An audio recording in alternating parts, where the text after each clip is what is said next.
നഷ്ടക്കച്ചവടം എന്ന് പറയുന്നത് കേട്ടിട്ടില്ലേ?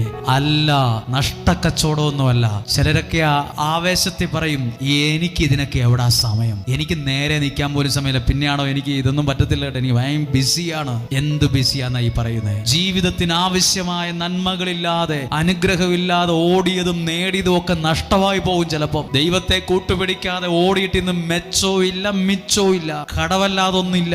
ദൈവം നിനക്കെല്ലാം നൽകും. ദൈവവചനം കേൾക്കുന്ന ഒരാൾക്ക് നിനക്ക് ആവശ്യമായതൊക്കെയും ദൈവം തരും. കടലിൽ മീൻ പിടിക്കാൻ പോയപ്പോ അവർക്ക് വറുത്തു തിന്നാനും കറി വെക്കാനുമുള്ള 4, 3, 7 മീനിനെ കൊടുത്തു എന്നല്ല പറഞ്ഞത്. അവിടെയുള്ള വള്ളങ്ങൾ മുഴുവൻ നിറഞ്ഞു. അതിനകത്ത് എഴുതിയിട്ടുണ്ട്, അവർ കൂട്ടുകാരെയൊക്കെ ആംഗ്യം കാണിച്ച് വിളിച്ചു ഇവിടെ വരാൻ പറഞ്ഞു. മറ്റുള്ളവർക്ക് കൂടി കൊടുക്കാൻ പാകത്തിന് ദൈവം ചിലപ്പോൾ നിന്റെ കയ്യിൽ വലിയ നന്മകൾ ഏൽപ്പിക്കും. മറ്റുള്ളവർക്ക് ഉദാരമായി കൊടുക്കാൻ പോലും നിന്റെ കയ്യിൽ